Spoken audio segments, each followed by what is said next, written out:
everyone, hope you are doing great. So today's topic is going to be on government schemes. Okay, तो जितनी भी हमारी government schemes अभी recently current affairs में रही हैं, अपडेटेड हैं, तो उन्हीं सब के बारे में आज हम डिस्कस करेंगे with the help of questions and answers. And ये स्कीम्स के बारे में हम जानेंगे वो कौन कौन सी मिनिस्ट्रीज़ के अंडर आती हैं, जितनी भी जो भी चीज़ें हमारे एग्जाम पर्सपेक्टिव से इंपॉर्टेंट होंगी वो सभी हम इस वीडियो के अंदर हम डिस्कस करेंगे।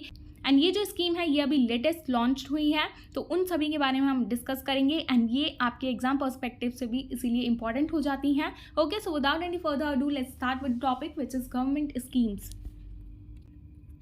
So first question is which union ministries are associated with 100 food streets initiative? तो ये जो 100 food street initiative लिया गया है ये कौन सी मिनिस्ट्रीज के द्वारा लिया गया है एंड इसका क्या ऑब्जेक्टिव होगा ये हम जान लेते हैं। So correct answer is health ministry and housing and urban affairs ministry. इन दोनों ही मिनिस्ट्रीज ने मिलकर 100 फूड स्ट्रीट इनिशिएटिव को लॉन्च किया है। ओके, एंड ये जो है the union health ministry in collaboration with the ministry of housing and urban affairs has requested states and union territories to develop 100 food streets in 100 districts across India. तो ये जो है इसके अंदर क्या किया जाएगा, इसका क्या ऑब्जेक्टिव है 100 फूड स्ट्रीट्स का। इसमें जितने भी इंडिया के अंडर स्टेट्स एंड यूटीज़ हैं उनके अंडर टोटल 100 डिस्ट्रिक्ट्स को सेलेक्ट किया गया है ऑल ओवर इंडिया में। ठीक है, तो उन्हीं के अंडर ये इनिशिएटिव चलाया जाएगा 100 फूड स्ट्रीट। तो इसके अंडर क्या किया जाएगा, इसके अंडर सीक किया जाएगा to ensure hygienic and safe food practices. मतलब कि जैसे कि कोई भी स्ट्रीट फूड जैसे लोग बेचते हैं आज के टाइम में, उसमें आपने देखा होगा कितनी अनहाइजीनिक तरीके से वो लोग प्रिपेयर करते हैं वो फूड को, मतलब बिना हाथ धोए सारी चीज़ें करते हैं, या फिर बर्तन नहीं धुला होगा वो चीज़ें ऐसे ही करते जाते हैं डेली बाय डेली। मतलब तेल में पका रहे हैं कोई चीज़ तो वो तेल यूज्ड तेल होता है जो उसमें बार बार वो लोग पका के दे देते हैं। तो ये सारी प्रैक्टिसेस को बंद करते हुए पूरा इंश्योर करेंगे इसके अंडर इनिशिएटिव के अंडर कि हाइजीन मेंटेन किया जाए एंड सेफ फूड प्रोवाइड किया जाए, अच्छे से प्रिपेयर करके दिया जाए। तो ये जो है ये किसके अंडर चलाया जाएगा, ये फूड जितने भी फूड बिजनेसेस हैं एंड कम्युनिटी मेंबर्स हैं ये लोग इस इनिशिएटिव को चलाएंगे फूड स्ट्रीट्स के अंडर। ओके, एंड जो भी लोग वो फूड स्ट्रीट्स में ये सारी चीज़ें करते हैं तो उनको ये पायलट इनिशिएटिव स्टार्ट किया गया है ताकि ये hygienic and safe food practices को मेंटेन करें। ओके, तो ये इसीलिए 100 फूड स्ट्रीट इनिशिएटिव चलाया गया है टोटल 100 डिस्ट्रिक्ट्स में। Now next question is which union ministry launched the national initiative for promotion of upskilling of निर्माण workers which is abbreviated as निपुण। तो यहाँ पे ये जो है निपुण का मतलब सिंपली मीन्स है निर्माण वर्कर से रिलेटेड है, ये हम जानेंगे आगे। ओके, तो ये जो सबसे पहले आपको पता होना चाहिए ये जो निपुण प्रोग्राम है ये किस मिनिस्ट्री के अंडर आता है, it comes under ministry of housing and urban affairs. तो ये एक इनिशिएटिव है निपुण जो कि इस मिनिस्ट्री के अंडर आता है अंडर द दीनदयाल अंत्योदय योजना national urban livelihoods mission. Okay, तो इसके अंडर क्या किया जाएगा, इसका एम है होगा to train over 1 lakh construction workers through fresh skilling and upskilling programs and provide them with work opportunities in the country and abroad. तो ये जो स्कीम है बेसिकली कंस्ट्रक्शन वर्कर्स के लिए है। तो जो भी वो काम करते हैं उनके वर्क को अपग्रेड किया जाएगा, उनकी स्किल्स को अपग्रेड किया जाएगा एंड उनको प्रमोट किया जाएगा फॉर द अप स्किलिंग। ठीक है, इसमें टोटल 1 लाख कंस्ट्रक्शन वर्कर्स को किया जाएगा ट्रेन ताकि वो लोग और फ्रेश स्किलिंग सीख पाएँ एंड जिसकी वजह से क्या होगा उनको फिर अपॉर्चुनिटीज़ और प्रोवाइड हो सकती हैं जॉब्स के लिए related to the construction works and उनको ताकि अपॉर्चुनिटीज़ प्रोवाइड की जा सकें अपने कंट्रीज़ में भी एंड अब्रॉड में भी। ओके, इतना स्किलफुल उनको बना दिया जाएगा कंस्ट्रक्शन वर्कर्स को ताकि वो लोग कहीं पर भी अपना वर्क कर पाएँ कंस्ट्रक्शन वर्क। ओके, एंड ये जो प्रोजेक्ट है इसको रिसेंटली लॉन्च किया गया है हैदराबाद में। Okay, so just remember all these points. Now next question is Mata Beri Peda and Pachra recently got a GI tag belongs to which state? तो इस क्वेश्चन को डिस्कस करने से पहले मैं एक और इम्पॉर्टेंट बात बता दूं आपको। पहले ये जो है जीआई टैग से रिलेटेड है, तो आपको पता ही होगा अभी रिसेंटली टोटल 22 प्रोडक्ट्स को जीआई टैग दिए गए हैं, जीआई इंडिकेशन रजिस्ट्री में ऐड किया गया है। एंड टोटल ये जो 22 प्रोडक्ट्स को जीआई टैग दिए गए हैं ये कितने स्टेट में प्रोवाइड किए गए हैं, ये टोटल 4 स्टेट्स में 22 न्यू प्रोडक्ट्स को जीआई टैग मिले हैं। एंड ये जो जिसमें से जो 3 स्टेट्स हैं वो नॉर्थ ईस्टर्न स्टेट हैं एंड जो 1 स्टेट है वो है उत्तर प्रदेश। तो उत्तर प्रदेश से रिलेटेड जीआई टैग दिए गए हैं। आपको पता ही है आगे अपकमिंग एग्जाम्स आने वाले हैं, यूपी पीसीएस से भी आने वाला है, तो यूपी से रिलेटेड आपको जीआई टैग सारे पता होने चाहिए एंड जितने भी अदर्स 22 न्यू प्रोडक्ट्स ऐड किए गए हैं ऑल 4 स्टेट्स में वो भी आपको पता होना चाहिए। तो मैंने इस पर पूरी डिटेल वीडियो ऑलरेडी बना रखी है, तो यहाँ पे आप आई बटन पे क्लिक करके देख सकते हैं पूरी detail video related to the GI tag related to the 22 new products which are added to the geographical indication registry। Okay, तो यहाँ पे आप देख सकते हैं आई बटन पे, मैं यहाँ पे लिंक प्रोवाइड कर देती हूँ आपको। ओके, तो हम डिस्कस कर लेते हैं उसमें से ये जो 22 न्यू प्रोडक्ट्स को जीआई टैग मिले हैं उसमें से ये 2 प्रोडक्ट्स हैं जिनको जीआई टैग मिले हैं त्रिपुरा स्टेट्स में। ओके, तो यहाँ पे हम देख लेते हैं ये माता बेड़ी पेड़ा एंड पचरा क्या है। ये जो है ट्रेडिशनल प्रोडक्ट्स हैं त्रिपुरा के, तो ये माता बारी पेड़ा प्रसाद है एंड रिग्नाई पचरा एक टेक्सटाइल है which have recently earn geographical indication tags. तो ये जो है माता बारी पेड़ा प्रसाद है, एक स्वीट है जो कि बिलोंग करती है तिरुपुरेश्वरी टेम्पल से जो कि त्रिपुरा में ही है एंड ये जो स्वीट डिश है ये बनाई जाती है मिल्क एंड शुगर से।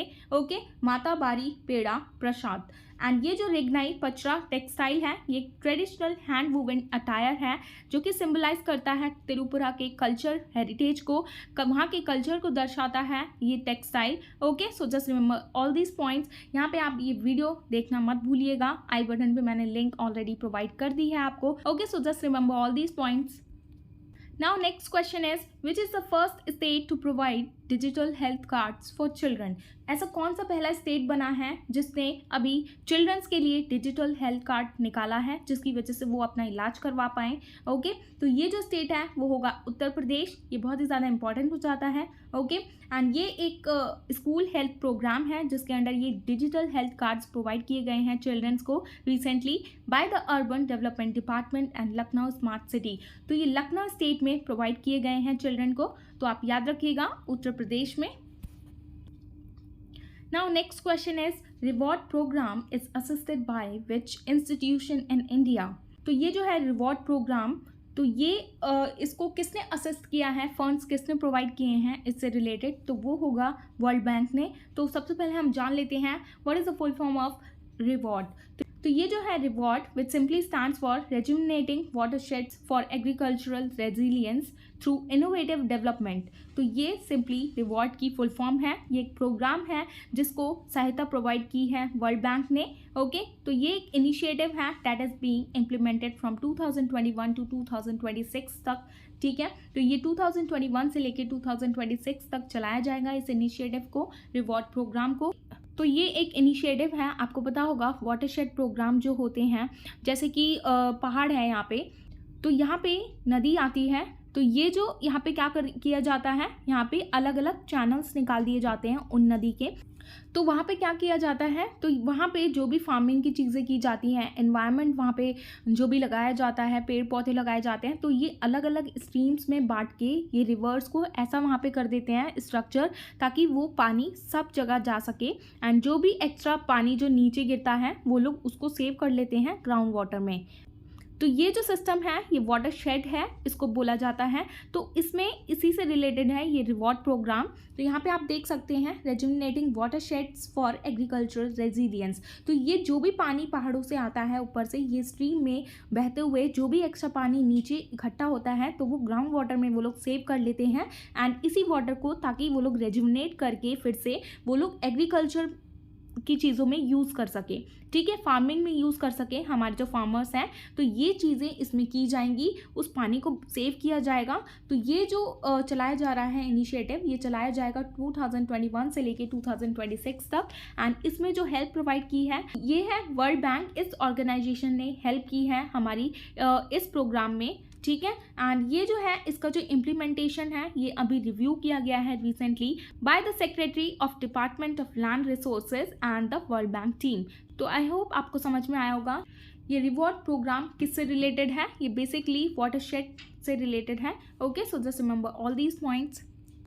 Now next question is price stabilization fund is associated with which union ministry. तो प्राइस स्टेबलाइजेशन फंड आपको लग रहा होगा प्राइस से रिलेटेड है तो वो मिनिस्ट्री ऑफ फाइनेंस से रिलेटेड होगा, तो ये बिल्कुल गलत हो जाएगा आपका आंसर। इसीलिए ये जो प्राइस स्टेबलाइजेशन है ये आता है ministry of consumer affairs, food and public distribution के अंडर। ओके, एंड ये जो है इसका क्या मोटो रहेगा प्राइस स्टेबलाइजेशन फंड्स का, to address the current surge in the tomatoes prices and ensure affordability for consumers. The government has initiated the procurement of the tomatoes through the price stabilization fund. तो इसमें क्या किया गया है, अभी recently आपने देखा होगा टोमेटो के प्राइसेस इंक्रीज हो गए थे, सर्ज हो गया था उसमें, तो उसको स्टेबल करने के लिए ये प्राइस स्टेबलाइजेशन फंड स्टार्ट किया गया था ताकि जो हमारे कंज्यूमर्स हैं उसको जो खरीदते हैं वो लोग अफोर्डेबल प्राइस पर उसको खरीद पाएँ टोमेटोज़ को। ओके, इसीलिए ये प्राइस स्टेबलाइजेशन फंड लाया गया था ताकि उससे जो प्राइस जो सर्ज हुआ था, इंक्रीज़ हुआ था रिसेंटली, तो उसको कंट्रोल किया जाता है। जैसे कहीं पे भी किसी भी सब्ज़ी का प्राइस इंक्रीज़ हो जाता है एकदम तेज़ी से, जैसे कि अनियंस के हो जाते हैं, तो उसमें उस केस में क्या लाया जाता है, प्राइस स्टेबलाइजेशन फंड्स लाए जाते हैं ताकि उसको प्राइस को स्टेबल किया जा सके। तो फिर उसके बाद क्या किया जाता है, ये जो टोमेटोज़ हैं ये कंज्यूमर को प्रोवाइड किए जाते हैं एट सिग्निफिकेंटली सब्सिडाइज्ड रेट पर ये प्रोवाइड किए जाते हैं।